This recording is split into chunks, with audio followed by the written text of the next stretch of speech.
Sejam bem-vindos ao programa Saber Direito Responde da TV Justiça.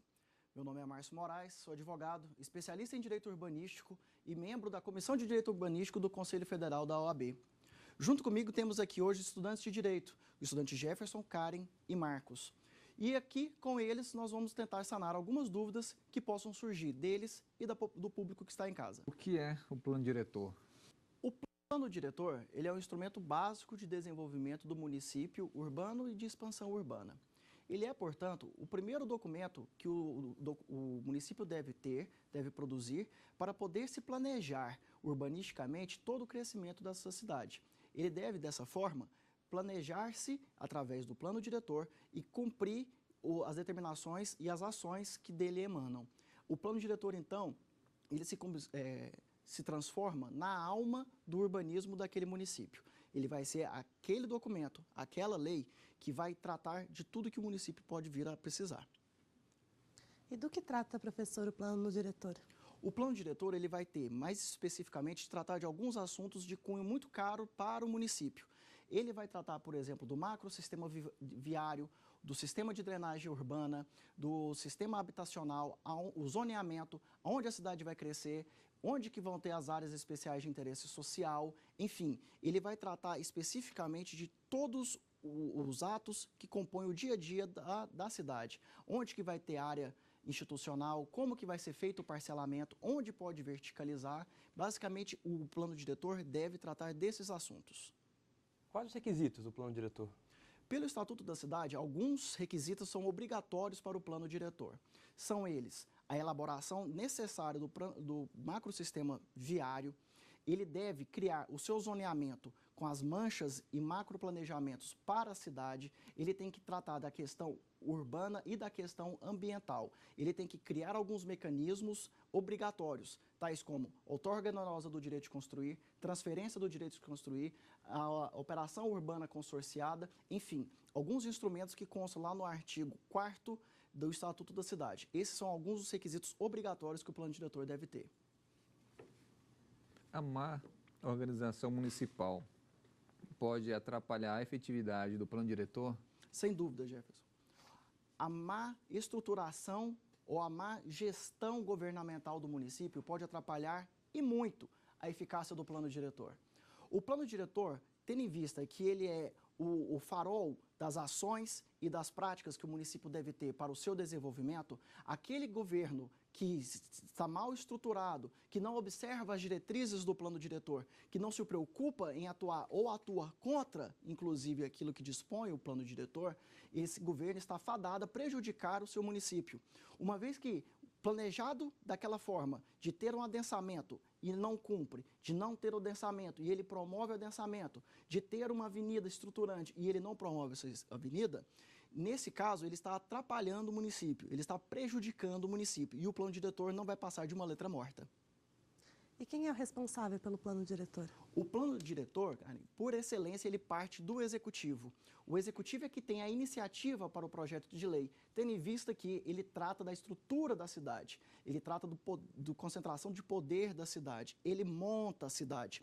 Tendo em vista esse interesse, pela Constituição Federal, por simetria, a lei orgânica do município dá o poder para o prefeito de iniciar e de cuidar do plano diretor. Então, o plano diretor, ele inicialmente é do Poder Executivo. Quem é o responsável por fiscalizar o plano diretor? A fiscalização do plano diretor, Marcos, ele compete a todos.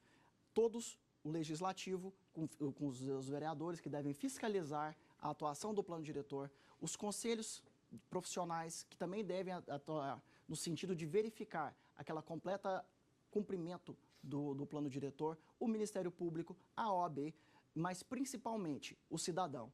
O cidadão, ele é o primeiro fiscal do município. O cidadão é quem está mais próximo das situações do município. Uma vez que foi verificada alguma ofensa ao plano diretor, algum não cumprimento daquilo que o plano diretor institui, o cidadão deve ser o primeiro a levantar sua voz e dar ciência ao governante, dar ciência ao Ministério Público, à OAB e às entidades organizadas de que não está sendo cumprido o plano. Então, a todos compete fiscalizar o plano, mas principalmente ao cidadão. Professor, qual o reflexo do direito urbanístico na sociedade sobre o uso do solo? O uso do solo representa o zoneamento. O zoneamento que é tratado no plano diretor. Uma vez que o plano diretor trata o zoneamento e dispõe o que pode e o que não pode em determinada região, ele limita o poder do direito de propriedade que o cidadão tem. Uma vez que ele está limitado em relação ao seu direito de construir, de limitar o artigo 1228 do Código Civil, que fala que ele pode construir o que ele aprouver em sua propriedade, nós temos que o uso do solo é um limitador desse direito. E ele vai poder falar para o proprietário que ele não pode construir qualquer coisa, que o uso do solo não permite que ele construa indústria, que ele só permite habitação, ou o contrário. Então, o uso do solo, ele é um limitador e ele reflete com grande influência sobre a sociedade. Só a prefeitura pode fazer o plano diretor? A prefeitura é que tem o poder originário de fazer o plano diretor, mas não é só. A sociedade também tem a legitimidade, por um projeto de iniciativa popular, a provocar também a elaboração do plano diretor. A população, cumprindo os requisitos da Constituição ao solicitar a implementação de um projeto de lei popular, irá submetê-la ao Executivo. E o Executivo, encampando essa ideia, irá encampar aquele texto e remeter ao Legislativo, de modo que não vai ferir os vícios ou as legalidades de iniciativa, vai estar plenamente satisfeito. Qual o procedimento para alteração do plano diretor? O plano diretor ele pode ser alterado em alguns momentos. Nós temos basicamente dois grandes momentos de alteração do plano diretor. Nós temos no momento de atualização do plano diretor e nós temos no momento de revisão do plano diretor. A revisão, segundo o Estatuto da Cidade, dispõe que o plano diretor deve ser revisto em pelo menos a cada 10 anos. Ele não coloca que o marco é 10 anos, é em pelo menos 10 anos. Só que durante esse procedimento, a cidade muda. A cidade evolui, a cidade é dinâmica. Sendo dinâmico, os problemas também são dinâmicos. Então, o procedimento é, a cada mudança drástica da cidade, não podemos ficar limitados ao prazo de 10 anos. Nós devemos solicitar e acompanhar as alterações, as atualizações do plano diretor, de modo a acompanhar. O procedimento, então, é, tal como da elaboração, provocar o Executivo de modo a atualizar o texto da redação do plano diretor para adequar às necessidades presentes da cidade. O transporte urbano, professor, é um dos grandes vilões da sustentabilidade urbana no Brasil? Com certeza, mas ele é apenas um dos grandes vilões. O maior vilão que nós percebemos que existe para a sustentabilidade urbana é a falta de planejamento. A falta de planejamento ocasiona numa maior massificação do transporte, no maior congestionamento, na diminuição da fluidez do trânsito. Nós temos um adensamento onde não poderia ter e que gera poluição exacerbada sem destino para o seu lixo. Isso tudo colabora para a deteriorização do ambiente, do meio ambiente natural e do meio ambiente urbano. Ou seja, o transporte coletivo é um destes elementos, mas não é o. Ele se transforma como um pico de dano à sociedade, porque ele, ao mesmo tempo, ele polui o solo, o ar e o som. Então, ele nos remete uma grandiosidade da poluição, mas, com certeza, ele não é o maior responsável. Temos que atribuí-lo à falta de planejamento urbano. Em quais casos o plano diretor é obrigatório? Pela Constituição Federal, o plano diretor ele é obrigatório para aquelas cidades que têm mais de 20 mil habitantes. Ou seja, para aqueles municípios cuja população supere 20 mil, a Constituição determina que ele seja obrigatório a elaboração do plano diretor. O Estatuto da Cidade cria outras situações que obrigam os municípios a elaborarem um plano diretor. São elas quando integradas em região metropolitana, quando querem utilizar da construção, parcelamento compulsórios, da desapropriação, enfim. Ela traz novas situações que obrigam o município a poder a elaborar o seu plano diretor. Só que o município, ainda que não elaborado, não obrigado, pode elaborar seu plano diretor. Todo município que queira fazer um planejamento de maior prazo, que queira traçar a linha de desenvolvimento da sua cidade, pode elaborar o plano diretor, até mesmo porque alguns recursos do Ministério da Cidade só são destinados àqueles municípios que possuem um plano diretor. Dessa forma, a execução, elaboração e implementação do plano diretor, ele acaba sendo de grande valia não só para aqueles municípios que estão obrigados, mas para todos os municípios que queiram um planejamento desenvolvido. Vamos fazer uma pausa, daqui a pouco voltamos com mais perguntas.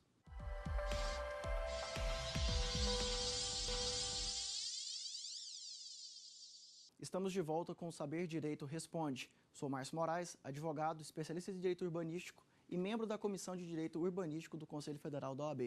E estamos de volta aqui com as perguntas dos nossos estudantes de direito. Marcos? O que é a operação urbana consorciada? Operação urbana consorciada é uma inovação que o Estatuto da Cidade trouxe. Ele é, sem dúvida, um dos maiores instrumentos de modificação de determinada região da cidade. Através da operação urbana consorciada, o poder público pode, com dinheiro privado, renovar uma reestruturação, fazer uma reestruturação urbana, uma reestruturação ambiental, recuperação de lagos, uma requalificação plena de determinado bairro da cidade. Como isso funciona? O município determina que determinada área da sua cidade, um bairro, 2, 3, merece um tratamento urbanístico diferenciado, merece uma recuperação, merece uma revalorização.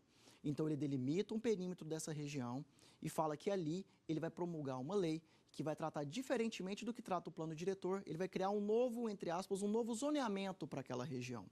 A partir deste momento, ele vai delimitar os tipos de intervenção que ele vai ter que ocorrer e ele vai ver o orçamento necessário para isso. Vamos supor, 500 milhões de reais. Com base nesse cálculo, ele vai perguntar para a iniciativa privada, eu quero fazer essas intervenções aqui, eu vou fazer essa requalificação nessa região e eu vou vender títulos na Bolsa de Valores que quem comprar vai poder empreender nesta área, mas só quem comprar. A partir deste momento, a iniciativa privada, os usuários, os moradores, os visitantes, qualquer pessoa do país e do mundo pode adquirir na Bolsa de Valores esses títulos. Esses títulos são chamados de CEPAC, Certificado de Potencial Adicional de Construção. Ele substitui todos os outros instrumentos que ocorrem normalmente na cidade. Ele substitui a outorga onerosa, ele substitui a transferência de construir, e o único instrumento capaz de poder comprar o solo criado torna-se a CEPAC. Então, a iniciativa privada, através da Bolsa de Valores, adquire uma quantidade X desses CEPACs, que normalmente até mesmo ultrapassa o valor necessário para fazer as obras da operação urbana. Então, com o dinheiro arrecadado da iniciativa privada, ele vai poder fazer toda a requalificação urbanística proposta, somente dentro do perímetro, nenhuma casa além. Passado o perímetro da operação, tudo que está de fora segue o rito do plano diretor comum.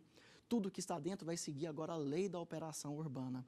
Dessa forma, há um controle muito maior sobre a arrecadação e a aplicação do dinheiro. É a população fiscalizando o que está ocorrendo. São os compradores de CEPAC que vão empreender e o município que tem agora o poder de realizar aquelas obras. E uma vez realizadas aquelas obras, nós temos umas verdadeiras revoluções urbanísticas. Há de exemplo, a operação urbana consorciada Porto Maravilha do Rio, que está fazendo toda a recuperação do centro. A operação urbana Água Espraiada, em São Paulo, que fez toda a requalificação nas margens da água espraiada do Rio de São Paulo. Ou seja, ela consegue fazer uma nova estruturação, ela muda o cenário da região que está para uma outra totalmente planejada, retirando as pessoas que estão em situação de risco e colocando elas numa posição digna, numa casa que vai ser passada realmente para elas. Ela vai pegar os lagos e rios que estão poluídos e vai fazer a sua requalificação, vai limpar essas águas desses rios.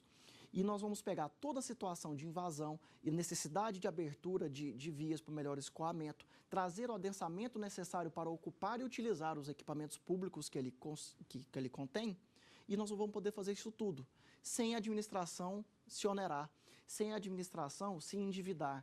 E qual que é a vantagem disso? A vantagem disso é que a administração pública divide os seus riscos. Ela só vai fazer se a iniciativa privada comprar. E se a iniciativa privada não comprar? Se ela não comprar, ela não vai fazer, mas também não gastou dinheiro. E a iniciativa privada também não gastou, ou gastou pouco. E aquele que comprou?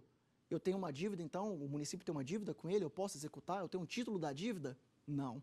Ele comprou um título mesmo de bolsa. Ele está apostando naquela operação urbana, que pode dar certo ou que não pode dar. Tudo isso fica muito bem explicado no prospecto da operação urbana, que inclusive deve ser vistoriado pela Comissão de Valores Mobiliários.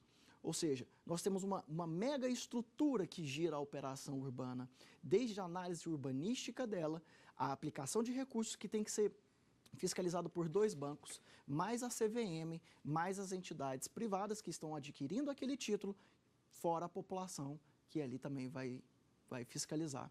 Operação urbana consorciada, em resumo, é isso. Professor, o que seria o solo criado? O solo criado significa toda edificação acima do gabarito padrão da cidade. O que é o gabarito padrão ou o gabarito de adensamento básico? Normalmente a cidade ela tem um gabarito X, que normalmente é térreo, térreo mais 1, que normalmente são os sobrados tradicionalmente conhecidos, ou até mesmo térreo mais 2, e uma construção total então de 9 metros. Qualquer coisa acima disso, você tem que comprar o solo, que é o chamado solo criado. Só que você também não pode comprar o solo criado em qualquer circunstância. Você pode comprar o solo desde que a área, a informação do uso do solo que nós tratamos hoje, permita que ele ali possa construir a maior. Se o zoneamento permitir que você possa construir a maior, que você possa verticalizar, você só vai poder verticalizar a partir do momento que você adquire o solo criado. Então, o solo criado, em resumo, é toda a construção, toda a edificação que ultrapasse o nível do adensamento básico. Todo aquele para cima é constituído de solo criado. Professor, o que é o índice de aproveitamento? O índice de aproveitamento é o quanto, é a razão que você deve multiplicar a área do seu terreno para você ter um aproveitamento vertical de construção. Na hipótese, vamos criar uma hipótese de uma área de 1.000 metros e você tem um índice de aproveitamento de 2 pontos percentual de índice. Quer dizer que você tem um poder de construir de 2 vezes. Você pega a sua área de 1.000 metros e multiplica por 2. Você vai poder realizar uma construção de até 2.000 metros de área construída. Isso não quer dizer que você vai ultrapassar o terreno do seu imóvel. Ah, eu tenho meus 1.000 metros e eu tenho que agora adquirir mais 1.000 metros do lado para eu poder fazer uma construção. Não. Você vai poder verticalizar essa construção, desde que você atenda também a taxa de ocupação do seu imóvel. Então, nós temos 2 requisitos, taxa de ocupação e índice de aproveitamento. Taxa de ocupação é a área do seu terreno que você pode construir, que você pode impermeabilizar, ao passo que o índice de aproveitamento é o quanto, dentro dessa área que você pode impermeabilizar, você pode construir. Então, o índice de aproveitamento é isso, é o quanto que você pode construir em relação ao seu terreno. E a taxa de ocupação é o quanto do seu terreno que você pode ocupar. É isso. Quais vantagens e desvantagens do adensamento? O adensamento ele pode ser muito bom para a cidade ou muito ruim. O adensamento ele precisa ser planejado. Uma área que tem muitos equipamentos urbanos e tem pouco adensamento pode ser ruim. Por quê? Porque todos aqueles equipamentos urbanos podem ficar defasados, deteriorados, sujeitos à marginalização. E o adensamento é um instrumento capaz de promover a proteção daqueles bens. Já ao passo que uma mega aglomeração em determinada região da cidade pode ser muito, muito maléfico. Por quê? Gera uma sobrecarga das infraestruturas urbanas, o trânsito não vai fluir, o sistema de infraestrutura de água, esgoto, energia talvez não se sustente por conta desse adensamento, dessa demanda que o adensamento traz dessas infraestruturas. Então o adensamento ele pode ser excelente ou muito ruim. O adensamento promove o encurtamento das distâncias. Quando ocorre o adensamento, a distância entre a maioria das pessoas se deslocarem a determinado ponto diminui, porque os equipamentos públicos devem atingir a um raio. Então, uma escola ela deve atingir a um raio populacional. Se ali tem muitas pessoas, ela atinge muitas pessoas. E se aquelas pessoas todas ocupam aquela escola, o menor espaço para elas se locomoverem, elas não têm que ir a outra escola mais distante. Então, o adensamento pode ser bom. Ao mesmo tempo que ele desorganizadamente, de nada vai adiantar, porque as pessoas não vão conseguir chegar na escola. Porque o trânsito vai ficar muito pesado, não tem lugar para estacionar, nem mesmo para se locomover. As calçadas passam a ser ocupadas, os carros estacionam em cima, o que atrapalha a mobilidade urbana de qualquer pessoa, com ou sem redução de mobilidade. Ou seja, o adensamento pode ser uma solução, como ele pode ser também um problema. Professor, o proprietário de um imóvel não utilizado ou subutilizado, ele pode ser obrigado a realizar uma edificação? Sim. O Estatuto da Cidade permite ao município realizar alguns atos compulsórios à utilização do imóvel. Tudo isso em vista da função social da propriedade e da função social da cidade.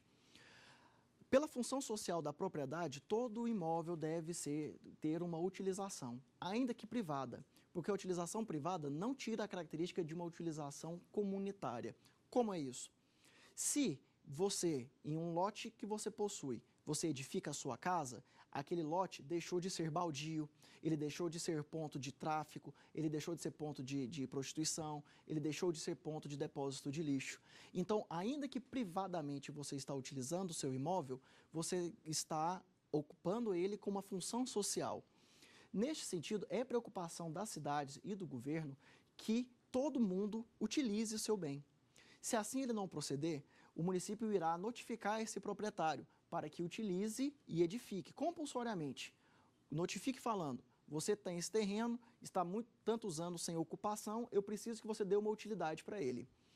E se o proprietário ignorar essa notificação, ele vai sofrer uma nova consequência, que é o IPTU progressivo no tempo, onde o município terá um prazo de 5 anos para ficar aumentando progressivamente a alíquota dele, em uma porcentagem não superior ao dobro do passado. Então, se ele começa com IPTU de R$100, a partir do início do IPTU progressivo no tempo, ele já vai para até R$200, e depois até R$400, e depois até R$800, e assim sucessivamente, de modo a impingir ele uma dor para ele poder edificar. Se ele ainda assim não edifica, o município pode lançar mão da desapropriação, que aí ele vai retomar esse imóvel para o município, usando os seus recursos, utilizar, dar uma destinação pública para aquele bem, fazendo assim cumprir a função social da propriedade e, em consequência, a função social da cidade.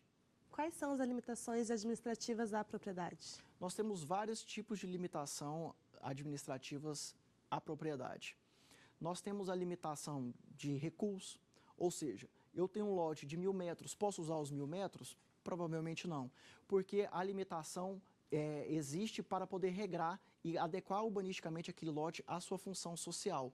Nós temos, a respeito disso, a servidão, nós temos o tombamento e inúmeras outras que estão listadas lá no Estatuto da Cidade. Essas são algumas das limitações que podem ocorrer. E, nesse sentido, nós finalizamos, então, mais um Saber Direito Responde.